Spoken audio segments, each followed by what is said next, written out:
Hello, Guitar Smarts fans. Before you check out this podcast, I want to make you aware of a cool new place where you can interact with other Guitar Smarts listeners. It's a Facebook group called the Guitar Geek Hangout. That's where we hang out and talk about all things guitar. So, if you like the Guitar Smarts podcast, come and chat with Kiran and myself over in the Guitar Geek Hangout on Facebook. Maybe check out some pre-podcast clips and even get involved in asking and answering lots of questions from the other page dwellers. Hope to see you there. A nice kind of full range overdrive, and I think I can get some really nice sounds between all those different choices there. But yeah, that's right. A lovely pedal. Yeah, that's a lovely pedal. I'm so loving the way this is coming together. Oh, I'm immediately jealous. Yeah, go on, carry on. Yeah, no it's getting better and better.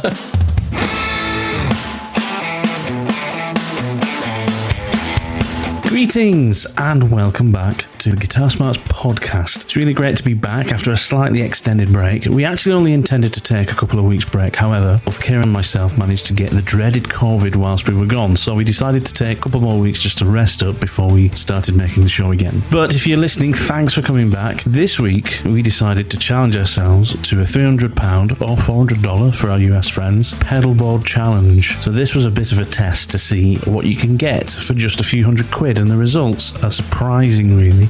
Both Kiran and myself managed to design two completely different pedal boards with everything included, such as packs, leads and power supplies, all for under that budget. Take a look in the description for links to the items we chose, and have a look on our social media pages too to find some graphics of our board designs. Remember to check us out on those social media pages too, at Facebook and Instagram.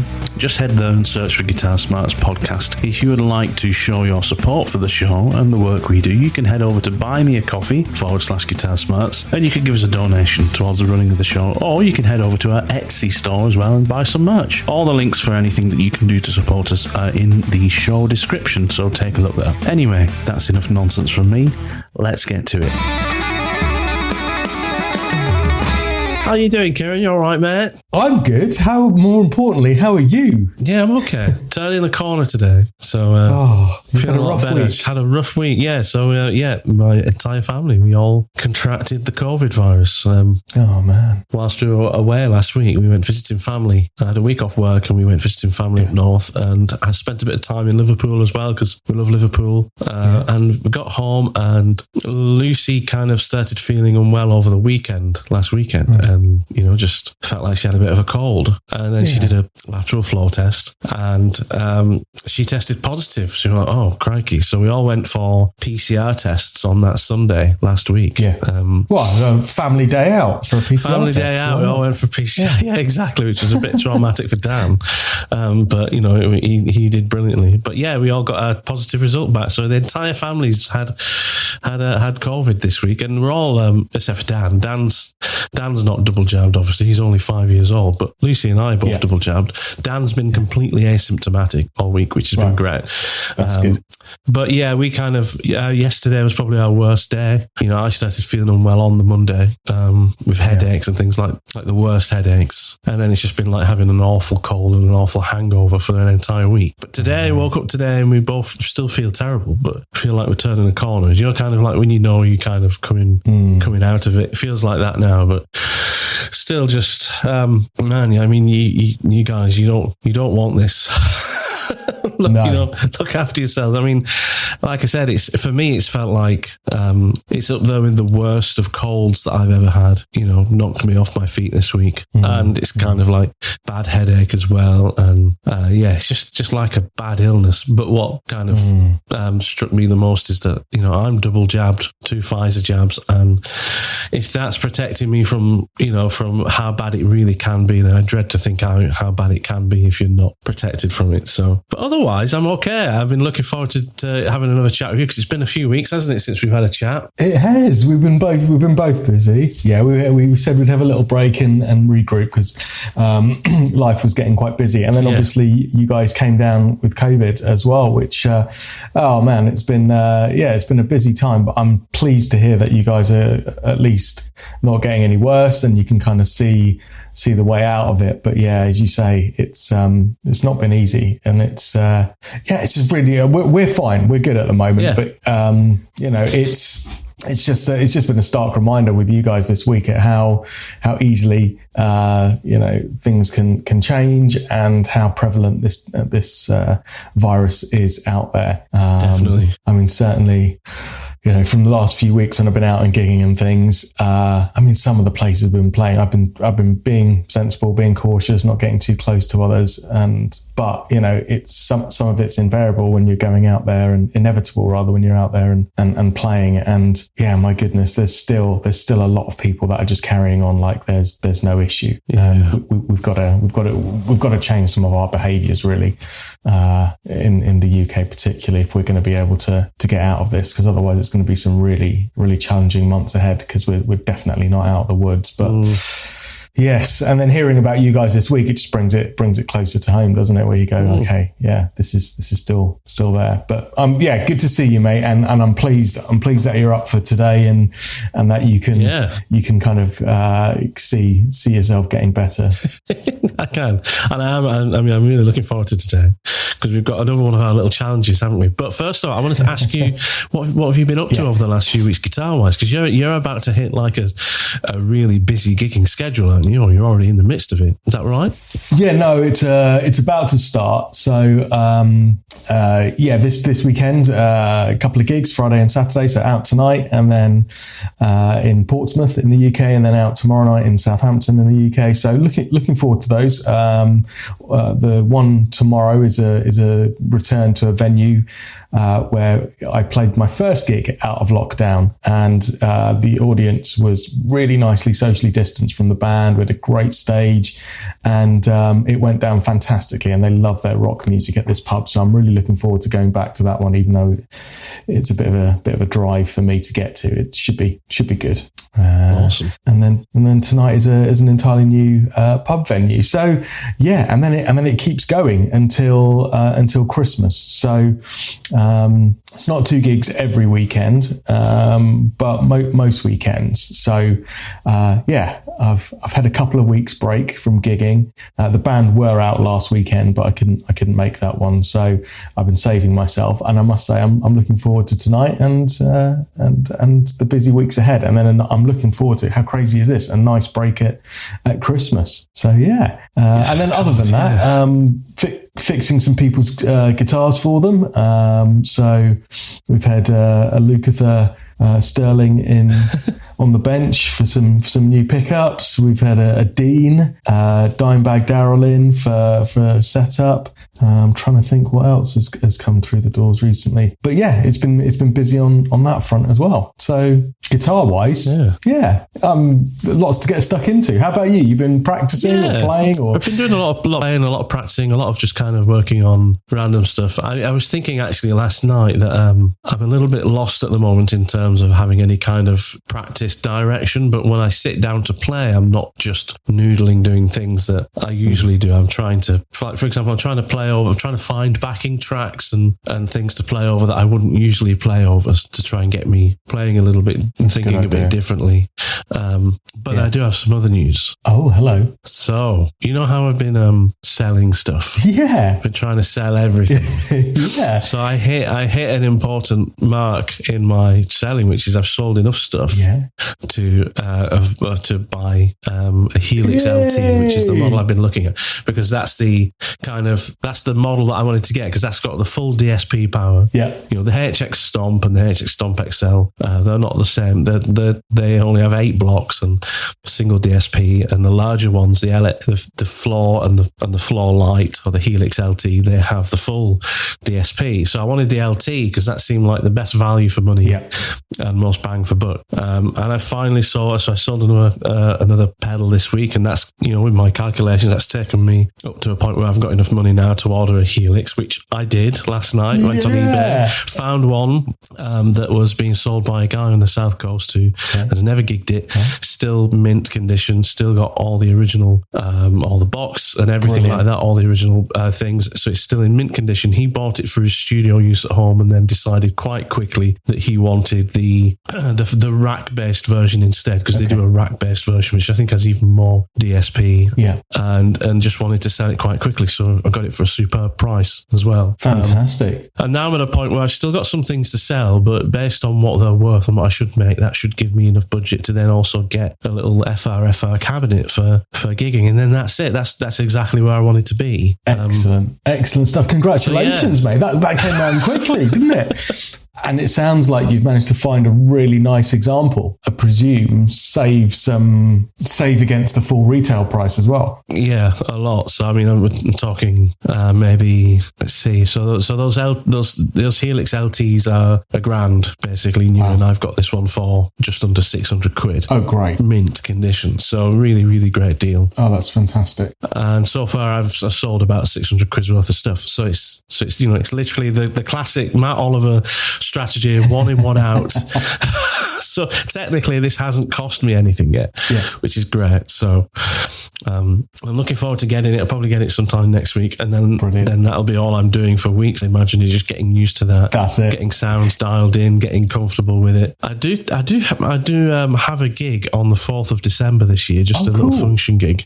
So that'll be the first time I use it. So I'm looking forward to trying it in that situation and then seeing how it works out and hoping all my dreams and hopes come true.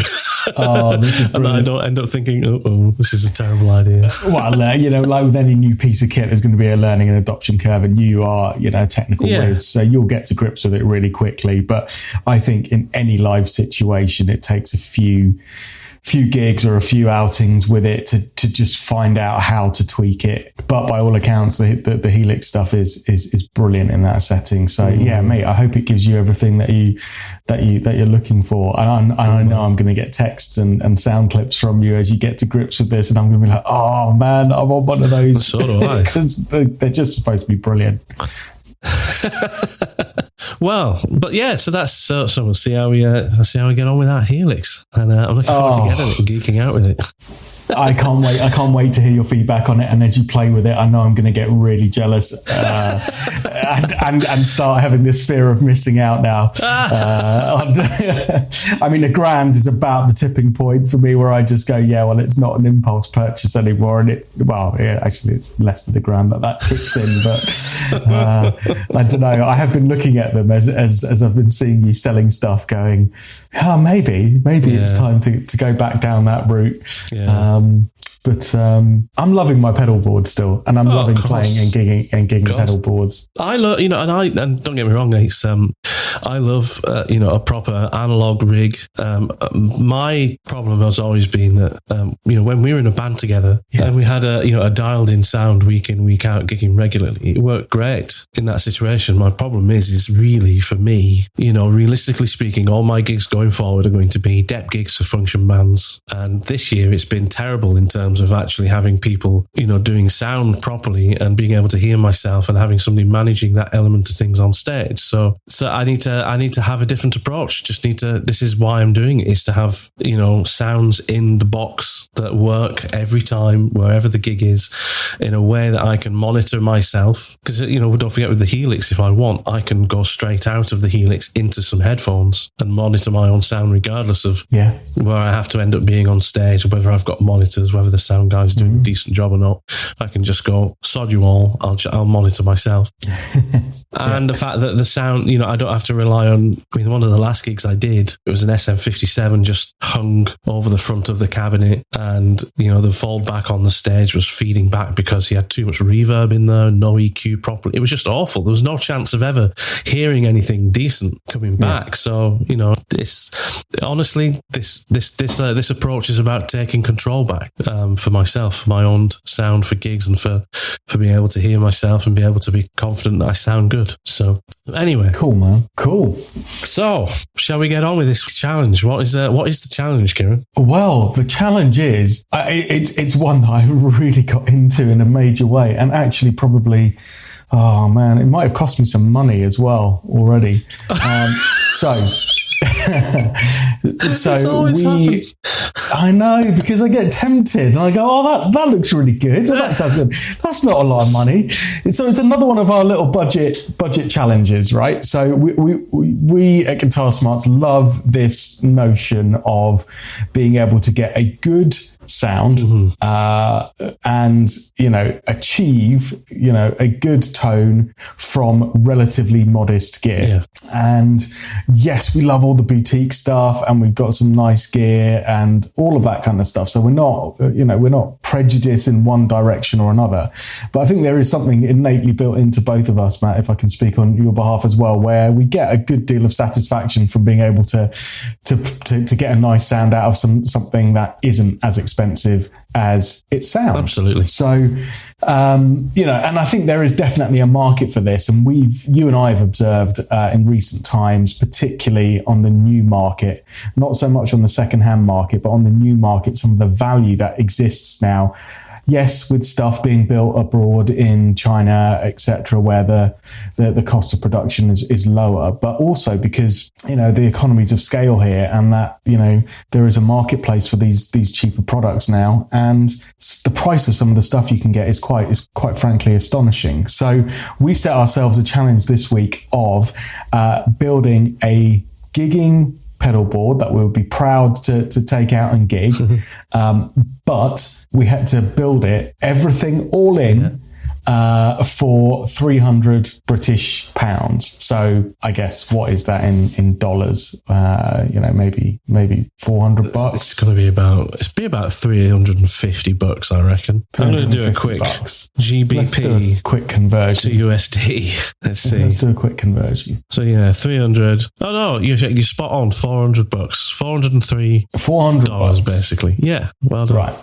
Which is still, look, it's a fair amount of money, but I think it's an interesting price point for a number of reasons. Because I think that's about the type of money you'd be looking at to start to get a decent giggable multi-effects unit. Yeah. Right. So, for some people that are thinking, I want the simplicity and ease of use of a multi-effects unit with maybe some floor functionality that I can take out and gig, I reckon that's about the price point that some of those Zoom or Boss stuff, or maybe even some of the cheaper Line 6 stuff starts to kick in at. So there's a decision point there as to whether you want to go down the kind of modeled or kind of convenience of a multi-effects unit, or whether you want to try and get into the kind of pedal board side of things and have that ability to chop in and change out and experiment and purchase different bits of kit, or just kind of pick the pedals and sounds that you think you're going to realistically use and put those on a board. So I think it's a really interesting price point. So yeah, that was our challenge. How did you get on? How did you do? Well, I think I've done pretty well. I really enjoyed doing this. Of course I did. This is how I do things. This is right up my street. This is exactly how I kind of work, and give myself a budget, try and work out how I can do it. It's almost like some kind of fun hobby, almost. Trying to do things like this, trying to test yourself. Yeah. But I think, do you know what I was surprised with the most is that there are more options than you think that really do fit within this bracket, right? I mean, I did kind of go into this thinking, £300 pedal board challenge. This is doable, but I was a little bit worried we might both come out with pretty much the same thing. And then I was kind of like thinking, as I was going through it, actually, no, there's quite a lot of approaches you can take here. And, and I've seen some people do things like this online, like, for example, the Pedal Show guys, Dan and Mick, they've done something similar to this before. And one of the things that I think Mick did on that is he kind of made his own board out of some wood that he had at home, which obviously is fine, because I mean there's no kind of increase in tone from having a new purpose-made pedal board, is there? If you've got it sat on half a piece of feather edge, fencing, or on a proper, purpose-made pedal board, those pedals still sound the same. So that approach, I thought, but that wasn't really in spirit of the challenge, I thought, of, having a budget and going out there and getting some, spending that all on professionally made, purpose-built equipment. Yeah. So there's some interesting approaches to doing this, but I've managed to buy everything new down to, the patch cables and everything, and I've come in budget. And I will say in advance that when I say I'm in budget, I have 6 pence left over. So, good man. So it's, good man. I'm right in there. I don't have anything spendable really. I could go and get a few penny sweets from the corner shop if that's still such a thing exists. But showing my age there. But what about you? How did you get on? Did you enjoy this? So, man, I totally enjoyed it to the point where there's a couple of things sitting in my shopping basket where I'm like, yeah, that might have to be bought now. So yeah, mate, it's like you, I get a lot of pleasure out of researching into stuff, watching a few videos on YouTube of it, getting excited about what the possibilities of that pedal could be, how it could fit onto my board. I think with this one, with regards to budget, actually one of the things for me is I went into this thinking £300 was still quite generous and was quite a decent amount of money as my initial starting point, because we've discussed in recent episodes pedals that are coming out now, like the kind of mini pedals from some companies in the Far East, where they're kind of £20 and less for a stomp box for a pedal, and you kind of go, wow, well, actually for £300 you could start to have a whole suite of pedals, because there are some stuff that are just ridiculously cheap nowadays. But what I must say is once I actually started to get into the practicalities of it and started adding everything up and going, oh my God, actually I need a pedal board this size to accommodate what I want to put on that board. And then it started to get really close and then started to go over budget actually quite quickly when you factor in all of the different additional stuff that you need to get the whole board built, assembled and connected up and get it out there. So actually I think it was at times a challenge for me, but that is only because I have gone for my normal principle, which is to try and get as many pedals as possible onto this board to give the versatility that I want. And that's why I think I could be wrong, right? But I'm guessing we've gone for different approaches, because you're a man of simplicity. So I'm thinking you've probably done some really good research and picked a few choice pedals and have got more quality over quantity. And I've got a feeling I've probably gone quantity over quality, but that's my working hypothesis. But I've come in at £300 and 42 pence. Oh, that's good. That's all right. Can let you off for the 42p. I'm 42p. Yeah, I'm 42p over. But actually, I think some of the items that I've picked, and when I buy them from these websites, they do like an additional saving because I'm purchasing more than one of the items from them, and it will give me like an additional 5% off or something. So I think actually, if I added all of these to my shopping cart and fully totaled it up, I think it with an additional saving discount that are out there from Amazon or other sites where you can buy this from, I think I would actually just come slightly under. But for argument's sake, let's say I've come in bang on 300. Yeah, I think that's fair enough to assume. And actually, one thing we should mention is I've priced things based on what I can get them for, not based on just what the manufacturer says it should be sold for. Because there's obviously an RRP, and then there's what you can actually get it on the street at different retailers and such. And I've not gone with just RRP pricing. This is what I can actually get things for. Because absolutely. That's reality, isn't it?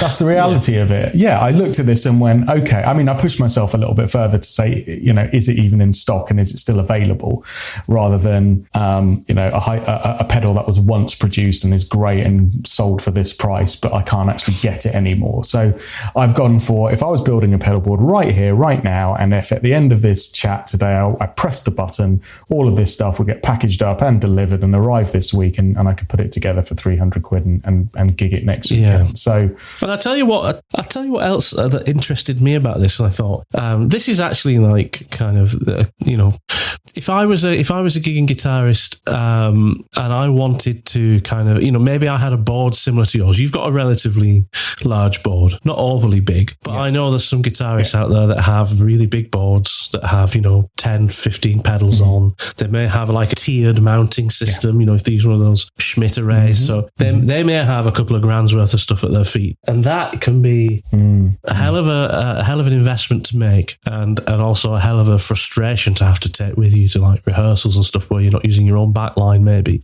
And I thought, You know, if you've got 300 quid, putting a board together that is there to satisfy, you know, the requirements you have where you just want to make things more convenient, whether it's a rehearsal, whether it's a gig, maybe you've got a gig supporting another band and you're going to use their backline for your slot, and you don't want to take everything with you. You just want to take a simple, rig with you of just your guitar and a cheap pedal board. This is a great way to do that at a cheap cost, you know, to have something you can use in those situations, as well as being like, you know, if you've never had a pedal board before and you do want to, you know, your first pedal board, this is a great way to approach it as well. I think is starting with something small and simple, and kind of, you know, hot swappable as well. You know, if you don't like one of the pedals, just pop it off and put a new one in place, play around with it. It's a really good way to kind of get some experience in building and playing with pedal boards, is to have a simple approach. And sometimes I think this is something we forget as guitarists, is to set ourselves limitations and to work within those limitations. That can actually be quite an important process, whether it's practicing, learning things, or, you know, building rigs. You know, I think that's a good way to do it. So that's one of that's two of the things I think I came out of this having learned the most doing this challenge is those 2 points there. Yeah, nice. Well, points well made, definitely, mate. And I think that bit around having this as a nice first pedal board is a good one as well. But where, you know, you can get into some of these sounds and see if this is the right way you want to take your pedal board, but without breaking the bank. And then if you like certain elements of it that we're suggesting, then you can upgrade those bit by bit further down the line, as you said, that, you know, swap in, swap out bit. So again, I've thought in that way as well. Sounds like you have, where you kind of go, well, I'd like to be able to put this on my board so that somebody can get a feel for if that's the right effect and that's going to work for them. And if it is, then great, you can take that effect that is actually quite cheap and then go and upgrade it for a more expensive one further down the line without having to immediately go out and spend £200 on a delay or a chorus because you think you'd like it. There's a different way to get that and still have good fun with it on a board. Well, shall we get to it, man? All right, we need to show each other the fruits of our labour. We really do. We really do need to do. I mean, shall we just kind of do your board and then we'll do my board? We'll go top to bottom yours, top to bottom mine. Yeah, I think that's the best approach, because we've not necessarily taken the same. Let's do that approach. You know, we don't know if we've taken the same approach to, you know, gain pedals, modulate, anything like that. So let's just do your board and then we'll do my board. All right, cool. I'll try not to make this too rambling and we can work through it at quite a pace, because you know what I'm like. Okay. I could talk for 20 minutes about one of these pedals, which I'm not going to. Right. Okay. How can I share my screen with you? So right. I think in the magic of Zoom, what I usually have to do is make you the host. All right. And then you should have the authority to share your content to me. So I can. Okay, cool. Right. So here is my board. Ooh. Right. So that's a lot of stuff. That's the first thing I'm thinking. I'm like, oh my God, it's like twice as much stuff as I have. I told you, man. I was going to go for quantity over quality. And see, you are a man of simple, practical, like quality and taste, and that's why I didn't expect this. I didn't expect this, but see, right. Right, take us through it, Kiran. Right, okay. So let's start with the board itself. So yeah, you're right. My Pedal Train 2, I think, sits about in the middle of the pack. You can get bigger boards. They're going to be pretty unwieldy. My Pedal Train 2 is probably as big a board as I would want to be carrying around.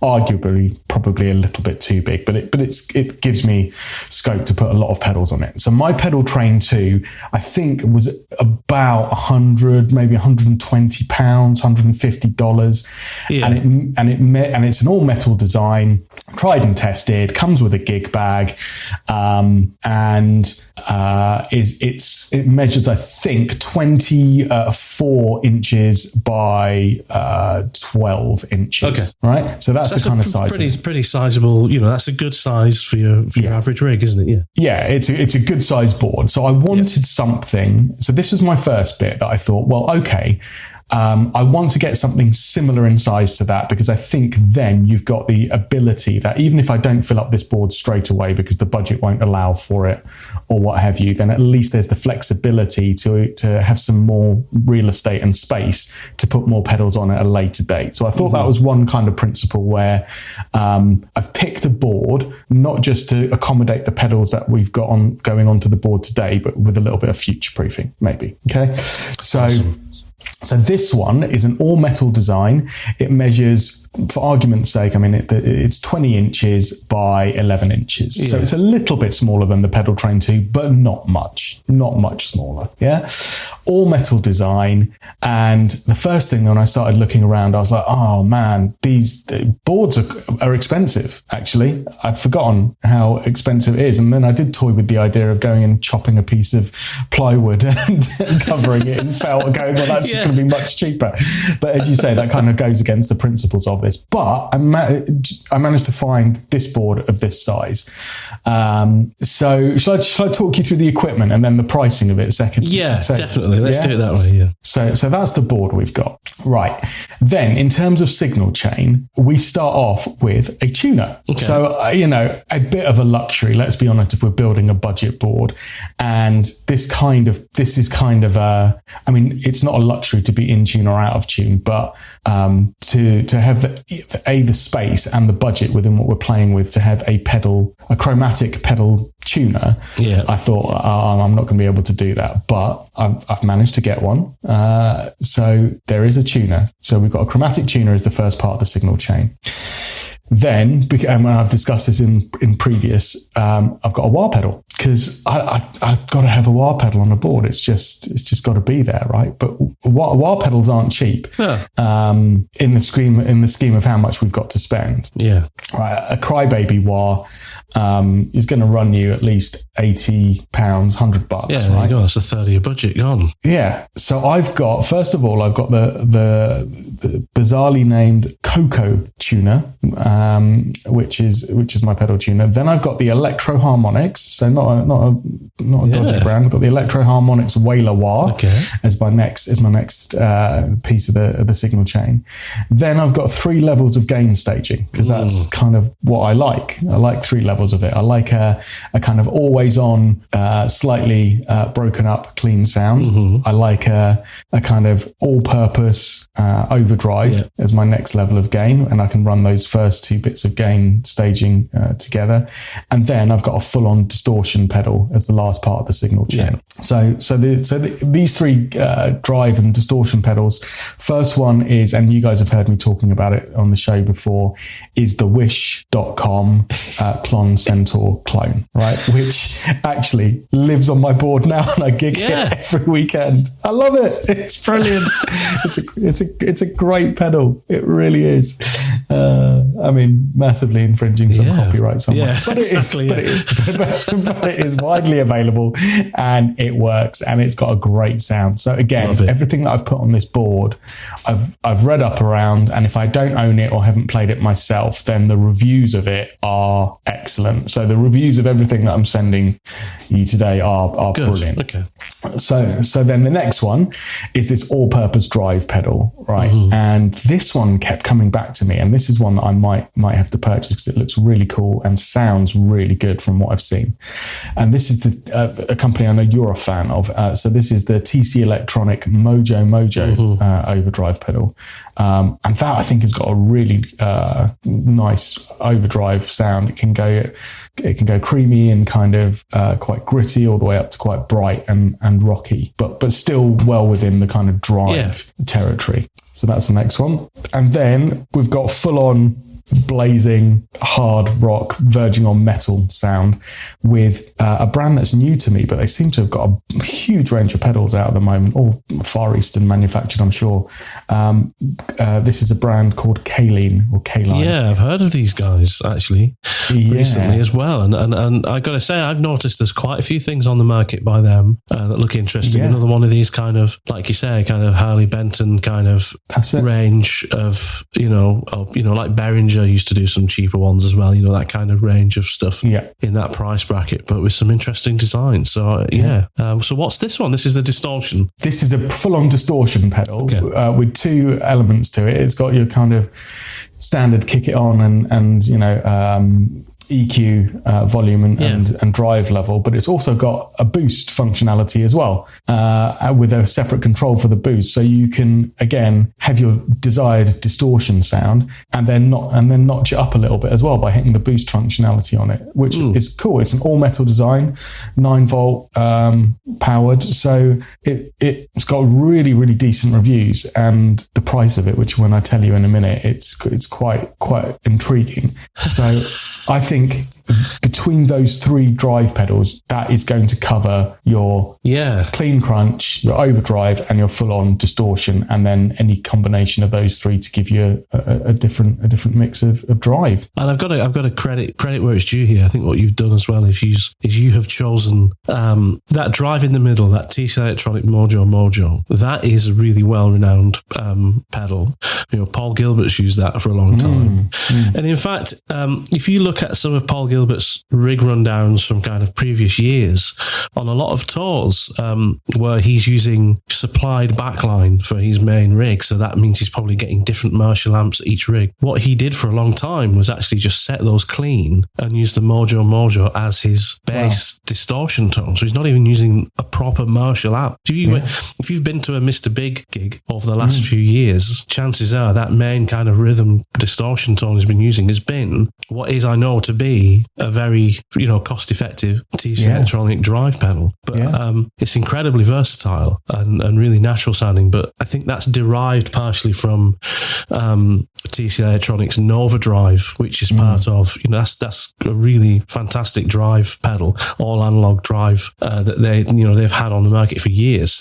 Having that as your kind of central, distortion tone on your board means that everything else you have around it is going to really add to it beautifully. So I think that's a fantastic choice. This is one of the pedals that's sitting in my cart at the moment for that reason, because the more I went into it and I saw the Paul Gilbert thing, and I think he's even released another signature version of that one, which is juiced up another notch further. It looks like a really cool pedal, and that was the intention, mate, to just have that as the main platform, and then you've got those around it which you could kind of play around with, and then basically what I've tried to do, mate, is create a cheaper version of the board that I go out with in terms of, tuner, wah, a certain number of different gain stages, and then the luxury of having a clean boost to boost for volumes and solos. This looks like an outright copy of the SP booster, doesn't it? Really, there's no getting away from it. Even the naming and it's called the BP booster, but instead of the EP booster. This is clearly, obviously, meant to just be a clean boost, but yes, obviously the EP booster was meant to replicate the Echoplex preamp on an old Echoplex delay unit, which added a lot of. It almost was like an EQ boost as well. It wasn't just a clean boost. Is this meant to be that same kind of believe on all the time and kind of? Is this something you're using as like a post gain? Volume boost. Post gain volume boost. It doesn't color the tone. It's true bypass. It just literally has up to 20 dB of clean boost. So the intention is it is purely there as the lazy man's option to stomp on when you want to hit a solo and stomp off again when you want to drop your volume back down. That's literally all it's there for. And then lastly, because why not, let's chuck a chorus and let's chuck a delay on there as some kind of modulation stuff. So a Behringer, absolute stalwarts of the pedal industry. Arguably this is the only one that's not a proper metal casing. So how that's going to stand up to the rigors of gigging, I'm not sure. But affordable it is, and chorus for me is one of those things that I'll just use occasionally just to add a little bit of a nice ambience to something, and it's nice to have the flexibility and option of it there. And then delay. This was actually quite a surprise. I mean, it's a little mini delay pedal by a company called Rowan. Again, probably another Far Eastern copy of they look like they all come out of the same factory, but just have different casings on it. Whether you buy it from Moore, Rowan, Donna, all of the other different cheaper pedal manufacturers. But it's an analog delay. It's relatively inexpensive. It's got up to 620 milliseconds, which is actually quite a decent amount of delay. Yeah.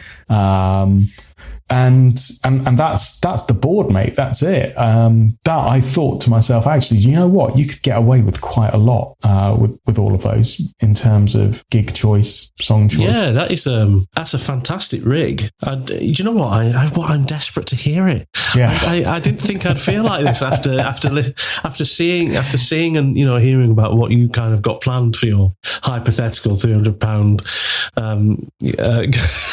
pedal board. I now wish it wasn't hypothetical, and I want to hear these pedals, man, all together, and you playing through it.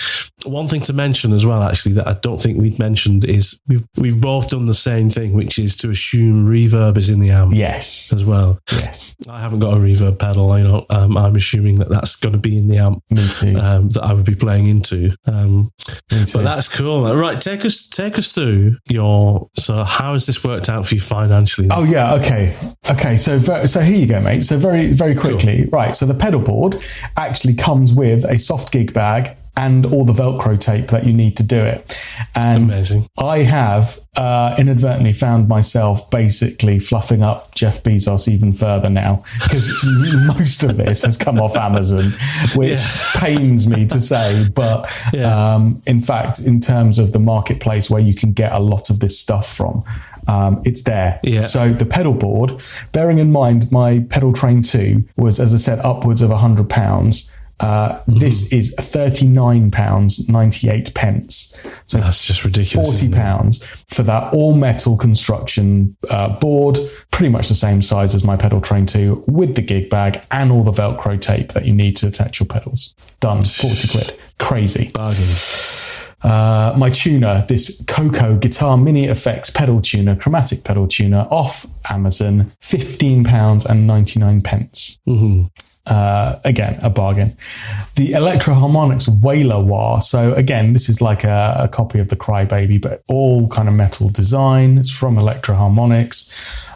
It will give you that wah sound that you need. Nothing fancy other than it's a wah pedal, right? But a full size wah pedal. That was the thing here.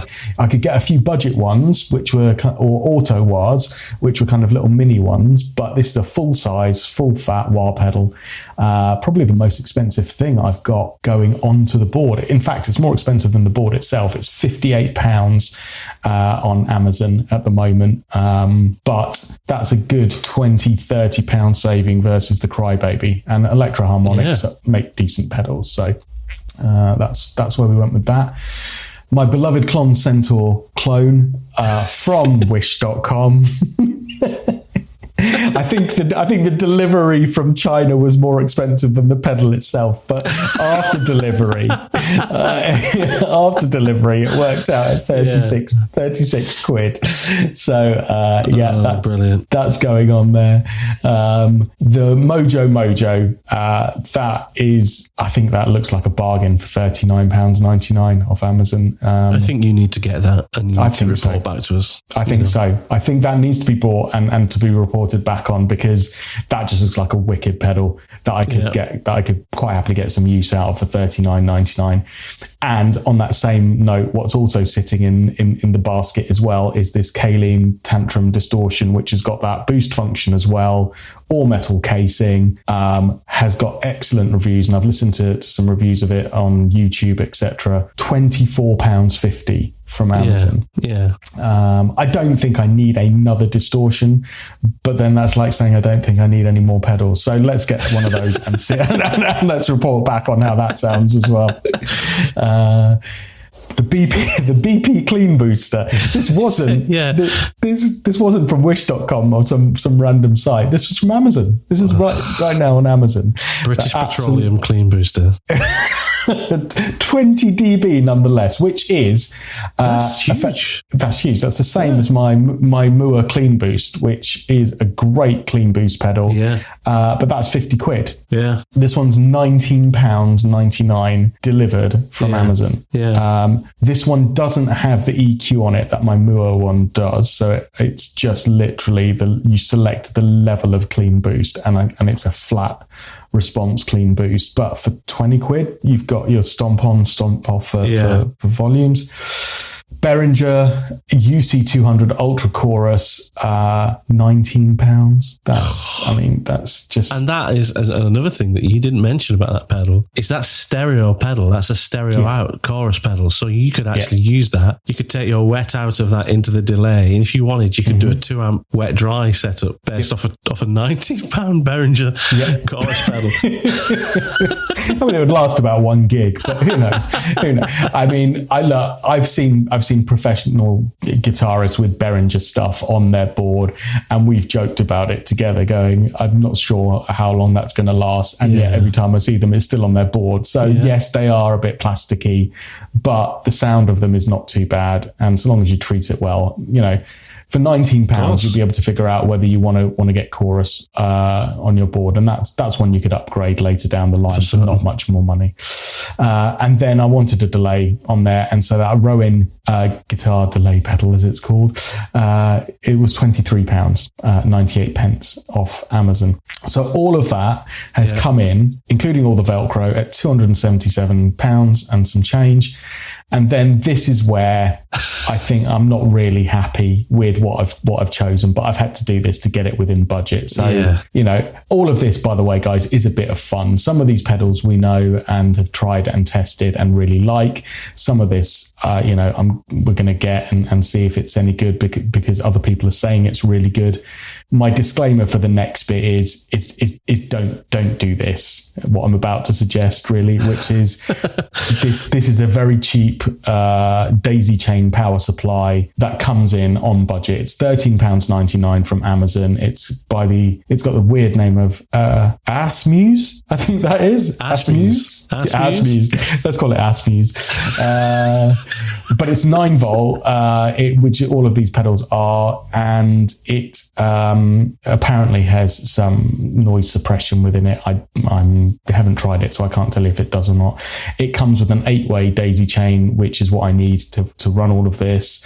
And it was it's 1 amp. Still laughing at Asmuse. I don't know what Asmuse. I don't know anything from somebody who decided to call the company Asmuse. It depends where you plug it in, I guess.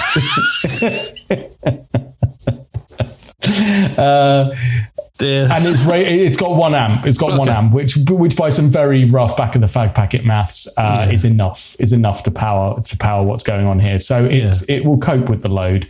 But if I'm honest, mate, there were what I would probably and patch cables. I needed 7 of them, and so I could get those off eBay. The really cheap plasticky interconnects to run this, and I could get enough of those to run this with delivery for £9 off eBay. But what I would say is, what I would probably do is take off the tuner or drop one of the gain stages, perhaps. Maybe take out the Klon Centaur bit. Or I don't know. Maybe what I would sacrifice in real life, I would probably sacrifice the tuner and put that money into a better power supply. And actually, there are some cheaper 10 output isolated power supplies available off Amazon for guitar. Yeah, which are going to run you between £30 and £40. And I would spend a bit more on patch cables as well than that. So would probably drop one of the pedals and invest that money into power supply and patch cables to still bring it in at 300. But this was just to simply show that you could get this done for 300 if you wanted to. Yeah. Well, bravo, dude. I think that's a fantastic approach you've taken. I'm surprised. I'm going to admit, I didn't expect you to take this approach of purely bang for buck. Kind of what can I get? How much stuff can I get for my money, regardless of, because it is kind of like you've disregarded brand kind of familiarity in a way. You've kind of totally.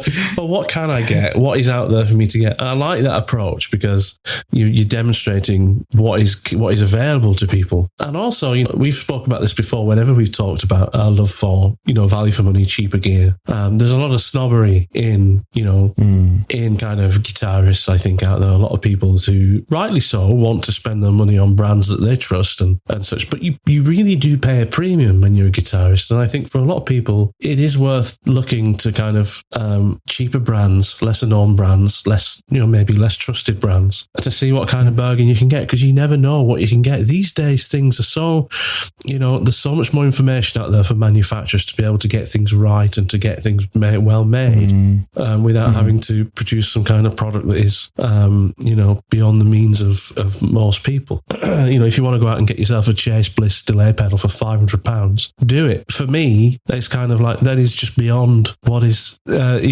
sensical for any person to spend that much money on something that really is just something you might stand on once or twice. I guess it depends. It's horses for courses, but I really love the approach you've taken to that. And I think that's, I just want to hear it. I just wish I could hear it just to see what it would be like.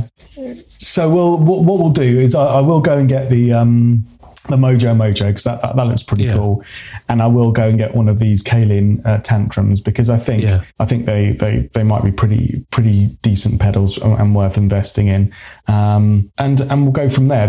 I can highly recommend the Wish.com Klon pedal. I know it's a bit of a joke, but it does sound fantastic. And there are some brands on there which I think are pretty decent, like the Electro Harmonics wah, the TC Electronics stuff that we've talked about. Some of that is pretty decent stuff. I think the approach that I've taken is one which is, this is a board that I would go out and gig now with a band because it's got all of the functionality that I need to play the genres that I'm playing, have enough different gain sounds to do that, plus delay and chorus to kind of chuck into the mix when I need it, and some wah. So that for me is a very versatile gigging board, and it's a really cheap version of the board that I go out with at the moment. So it would do the job for me within that budget. But there's definitely some bits on there that you would choose to upgrade at a later date if you were thinking that this needs a little bit more. Absolutely fantastic. Well, congratulations. I think that is the winning board. I think your board is better than mine. But let's get on to mine anyway, shall we? I would hold judgment on that. So I've got fewer things on mine. But anyway, let me share my. So I've kind of taken the approach of kind of not the most bang for my buck necessarily, but I really did think about if I had £300 to spend on a pedal board, maybe what I should do is make it compact, make it small, make it something that is I can throw over my shoulder really quickly if I'm getting a train to a gig somewhere. So I kind of had this approach that for me it would be a second pedal board. Like we said earlier on, a great idea for that. And I approached it from the hardware first, so the pedal board, the power supply, and such. And I went on to an online retailer. I found this by a company called Tortec, which available now in kind of most of the guitar stores like Andertons and Guitar, etc. here in the UK. I'm not certain on their availability in the US actually, but what I managed to find is this is the Tortec TT-PB 5SB pedal board with bag, and that is £35 here in the UK, and that also includes a soft case carry bag. It includes Velcro strips and some cable ties. That's great. Now, this is kind of equivalent in size. If you're familiar with the Pedal Train brand of pedal boards, this is equivalent to the Nano pedal board. So it's kind of like you could get a single strip of about 5 pedals on this board. It's a very, very slimline board. It's nowhere near the size of the one you managed to get hold of online, which is more of a kind of Pedal Train Junior size, I'd imagine that is. You could probably get up to about 10 pedals on there, something like that at a squeeze. This is really just a single strip, 2 bars held together at the end with some rubber feet on it, and you could probably get 5 Boss size pedals on it. I thought that's the approach I'm going to take, and now what I'm going to do is kind of find power supply for it, kind of thing. So I went for a Moore 9-volt stage power supply, which was actually only 20 quid. I saw that. I think it's Anderton's actually. It might be Guitar as well, but for 20 quid you get a 2-amp 9-volt inline PSU. That was really key for me, to have an inline power supply rather than like a wall wart, or transformer built onto the plug kind of thing. So it's actually an inline power supply. So it's got a normal plug on it, whether that's a UK or a US plug, that then feeds into like a block inline transformer that outputs. And that transformer should fit just nicely underneath the pedal board. And it's 2 amps as well, which is all you need for 5 pedals. If they're all analog pedals, you're probably not even using a third of an amp, if it's 5 pedals in a total. And that'll give me one 9-volt output, which I will be putting into a Moore 5 output daisy chain loop, which is a £5. So basically what I've got there for 60 quid is my board, my power supply, my power distribution onto the board. Mate, that's brilliant. That I saw that Moore one, but I looked at it very briefly because it was already, as you saw, I was already, by the time I costed everything up, I didn't have 20 quid to spend on a power supply. I only had 20 quid left to spend on patch leads and a power supply. But that is actually really good value for money. And do you know what? I'm going to have to get one of those, because that's a similar type of unit to the one that I run on my current pedal board. But for which I don't have a backup to, other than trying to strip everything off and chuck 9-volt batteries in it. And some of my pedals are mini pedals that won't allow that. And I've struggled to find a replacement for the one that I've got, which I think I've talked about before. It's the Diego power supply. But it's an inline power supply like that one. And I couldn't really find anything like that when I was, doing my Boy Scouts gig bag to have as a backup. And that would fit the bill perfectly for £19.99. If my Diego one ever went down, then I wouldn't have to just necessarily rip off the pedals that I was going to use. I could just pull that out of the bag, plug the daisy chains into it, and I'd be up and running again. And 2 amps is still plenty. So that's a great find. I couldn't believe it when I saw it. An inline 2-amp 9-volt power supply for 20 quid made by Moore, and who I think is a trusted brand. So Yeah. And although a lot of people would say, well, you're not isolating each input, basically if you daisy chain your power, any of your pedals that may put noise onto the power signal, then all of the pedals that share the same power would pick up that noise as well. So you can end up with quite a high noise floor. Yeah. But I kind of thought for 5 pedals, it's not really going to make that much difference. And I've done this before. I've had pedal boards in the past that were just 4 or 5 pedals, a daisy chain power supply, and it sounded great. I never had any issue with noise. Same. I haven't got noise issues on my pedal board either. I've used decent cables, decent interconnects, pretty decent pedals, and actually I've got no real noise issues at all from it. Now, I'm sure I would notice a difference if I moved to truly isolated power supplies and ran all my pedals in it that way. But for me, if I don't perceive there to be an issue at gigging volumes with this pedal board, it doesn't justify me at the moment spending the additional 200 quid or whatever to run it all fully isolated. So I've been happy with that approach. It's a better power supply than those kind of wall warts, bit rough and ready daisy chains that I used on my hypothetical board. This is a kind of nice step up in the middle, I think. So I thought this was a good approach, and like I said, for basically so far I've spent £60 out of my £300 budget. So I've got a nice chunk of money now to spend on pedals. I've got £240, and I started to think about the approach that I wanted to take. So £240 to spend on 5 pedals. I even worked out that meant an average of about £48 pedal if I was going to go with 5 pedals. Right? So I kind of thinking if I can stick around that mark, that's going to, leave me open to, making some interesting choices. And my strategy was to have 2 gain pedals. So I was thinking, well, my amp I'm probably going to have set up kind of in a clean, just on the edge of breakup kind of thing. So I can dig in for a low crunch, and, I've got my clean with a bit of a volume adjustment. And I'm thinking now on my pedal, I want to have like a clean boost just to push the front end more, and then some kind of distortion or overdrive that will give me a generic overdrive sound that I can boost into with a clean boost. And I wanted to follow that with 2 modulations and a delay. I'm assuming reverbs on the amp, and my tuning is going to come from using like a headstock tuner or something, which I've not priced for in this, but I'm sacrificing tuning for the ability to have more sound effects on the board instead of tuning. So the pedal number 1 of the chain, this is going to be of no surprise to you at all, but it's the yay!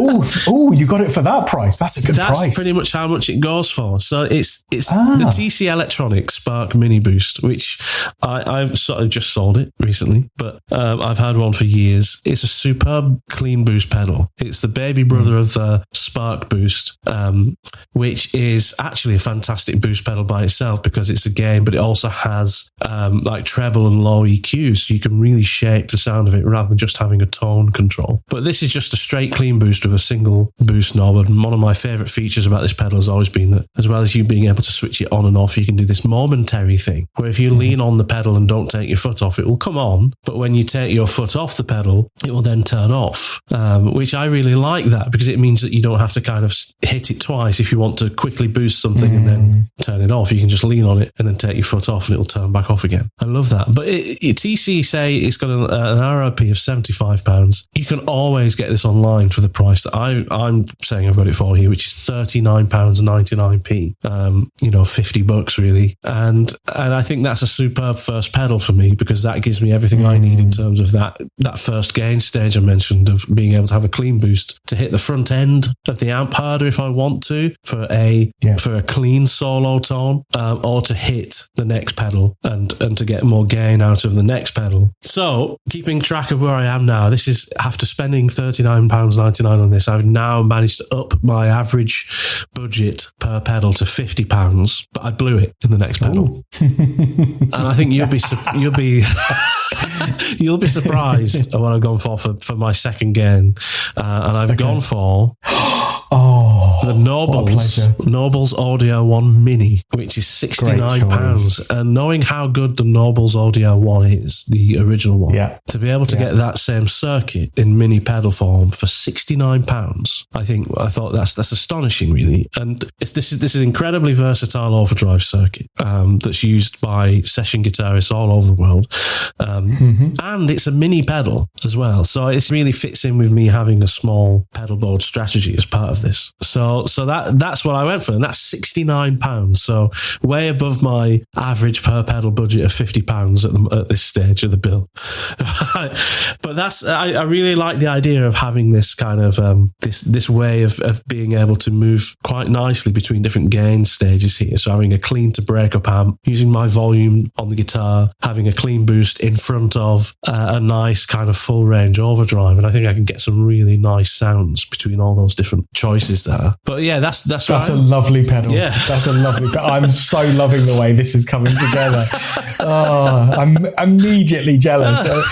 Go on, carry on. Yeah, it's getting better and better. So we're going out now. Remember, I said dual modulation next, which actually I struggled with because I've never really been a dual modulation guy. And I think in hindsight, if I was to buy this pedal board now, instead of dual modulation, I might add another gain stage and just have one modulation. combination. Yeah. But one of the things I've often thought is that you don't seem to struggle with this, but whenever I've had more than 2 gains, I tend to struggle with too much kind of, what I was trying to say, too much kind of clicking around rather than playing and trying to get the right. Because when you've got 2 gain stages, you've either got both of them off or either of them on or both of them on kind of things. It's once you add a third, you're really you're adding so many more combinations. You're doubling the combinations you can have. And I always think, I'm 2 bars into a guitar solo before I've decided which 2 or 3 I want to have on for my lead tone. So I kind of like a little bit of restriction when it comes to gain staging. I like to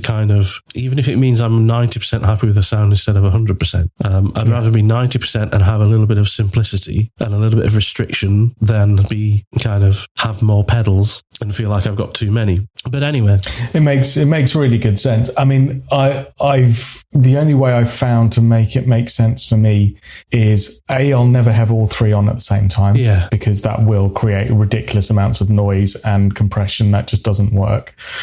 So what I tend to have really is a distortion pedal for my kind of heavier rock to metal sounds, and a nice full range overdrive pedal, and I will hit either one of those 2 with something like the clon to just get them to saturate or compress a little bit further, or just give a little bit of a lift. So and that is then song dependent, right? So if it's a nice heavy rock song, it'll be the full on distortion pedal as my main bass sound.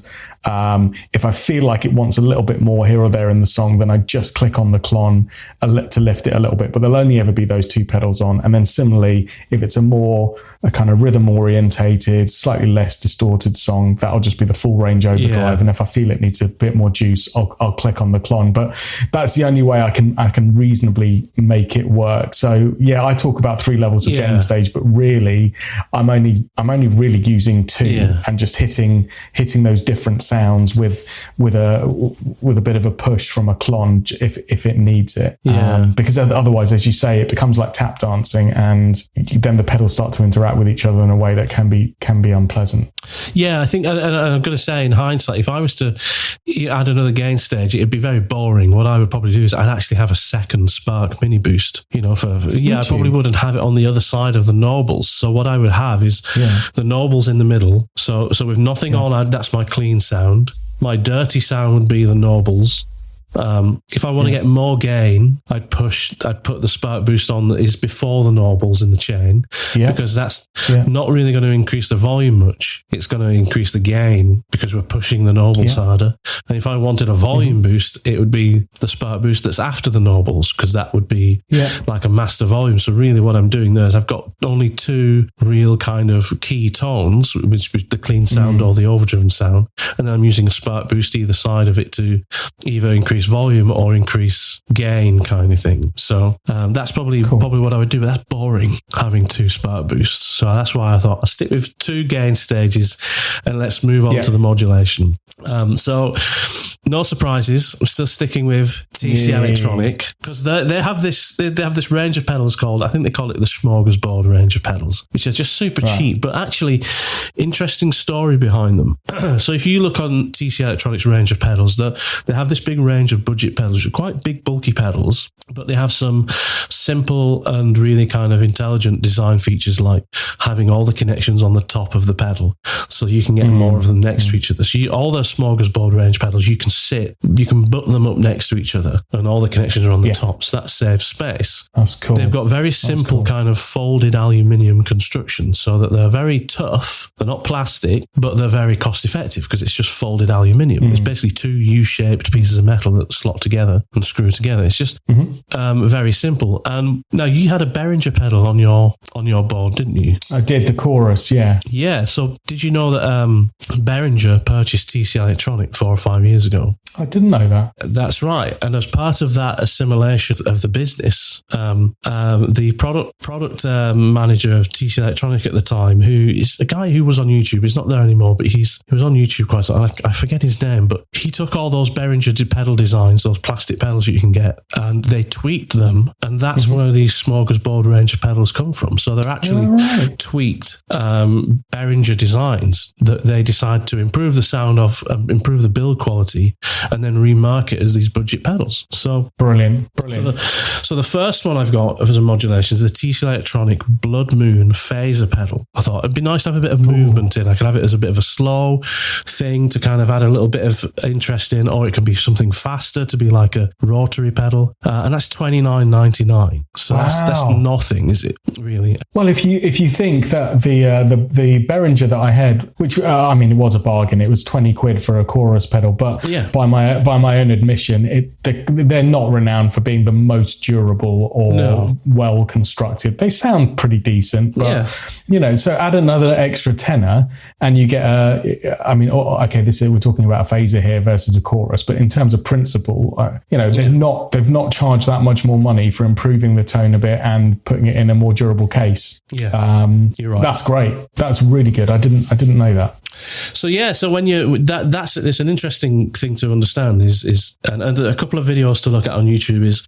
Josh Smith from JHS Pedals did a video on all of those Behringer pedals, and he actually held them in quite high esteem. He thought that they all, there's a lot of key pedals in that range of Behringer cheap plastic pedals that actually sound really good, and that should be kept in mind, if you're looking at these cheaper TC Electronic pedals, because they're decent pedals. So I've got this Blood Moon phaser and then a chorus. I like a chorus, so I've gone for the TC Electronic Afterglow chorus, which is just a mono simple chorus, and that's £35. So I've got £66 left, and I've still got to get my delay pedal, and I've still got to get my patch leads. Oh yeah. So the delay pedal I decided to go for is actually one I've owned before, but I don't own anymore. And believe it or not, I owned the delay pedal because I had a gig with Roadrunner, and my delay pedal had broken, and I wanted to have one for the gig because I love delay. And I went out and got this from Anderton's, did the gig, and then I actually took it back. Sounds terrible, isn't it? What a cheap thing to do. But it's the Moore Re-Echo. Oh yeah, I remember. Yeah, and I actually really loved it, but I didn't keep it. I didn't really need to because I got it as a kind of get out of jail for a gig. But what I loved about it was that it's got a few different modes to it. It's got about the same as the one that you went for, that delay pedal you went for. It's got about 600 milliseconds of time, but you can have it as kind of a digital analog or a tape delay. Cool. And I found that if you have it set as the tape delay, it's got a really beautiful sounding modulation on the repeats. It's trying to emulate that kind of, those kind of imperfections in what a tape-based delay would do. And then as I was, remember playing with that pedal, and it almost sounded like it was chorused a little bit when you had that pedal on. I thought, this is a really nice sounding delay. If I needed to get another delay pedal at some point, I might go for it. Cool, man. And that's £55 from, I can't remember who. It's pretty much £55 everywhere, the Moore Re-Echo. And I really like that. So that's my 5 pedals. And that leaves me with, I've spent in total £288.95 that I worked out. I really like those Moore pedals. I've gigged them, and I've never had a problem with them. Nice metal casing, really sturdy, really well built, and they are, I think, a budget pedal. But I tell you what, the sound quality and the construction of them is fantastic. And you really like that Re-Echo one. I really like the chorus clean boost and delay versions that I've got on my board, and they're bulletproof, so they're really, really great. I don't think there needs to be any snobbery around those pedals at all. They're fantastic. No, absolutely. I think, and I'd be happy. I'd be happy with that board. I know what you're laughing at. It's the last thing I've only just noticed as well, because I was taking the mick earlier on about you having chosen the power supply from a company called Assmuse, and I've only just realised that the patch leads that I've managed to find myself, so a set of 6 multicoloured patch leads are made by the same company, Assmuse. Assmuse patch cables. That's it. And I guess I don't need, for 5 pedals I only need 4, but I managed to get a pack of 6 for $10.99. Just simple 15 centimetre 6-inch long jack to jack leads for £10.99, about $15, something like that. And that brings my total spend for everything up to £299. Amazing. 94p. So I was chuffed to bits with that. Again, I'd love to hear it. But, me too.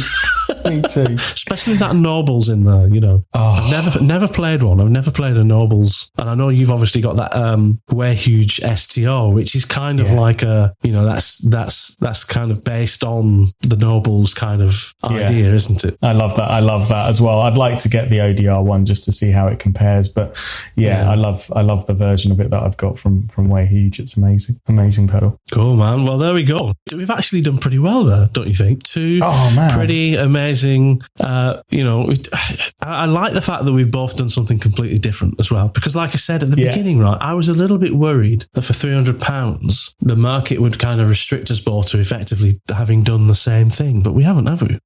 We haven't at all. We haven't at all. And my hypothesis was correct. You're a man of taste and sophistication.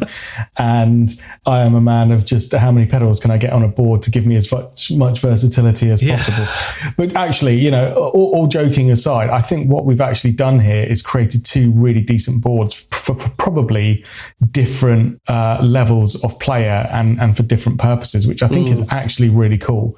I think what I've done is create a very versatile board with a lot of different options that will probably appeal more to the beginner, because it will be easier to kind of use and manipulate in terms of gain staging and stomping on and off things to kind of get crunch and then, you know, more heavier tones, and it's got, you know, the different options there, plus it's got the tuner and stuff built in.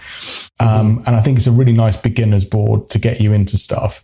Plus, you know, I've used some cheaper, you know, no brand pedals in there, but that's fine for a beginner starting off for a new board, just to experiment with some of these effects and see if you like them. Your board, man, oozes absolute quality and taste. And, you know, honestly, you look at that and you go, wow, you've done all of that for less than 300 quid.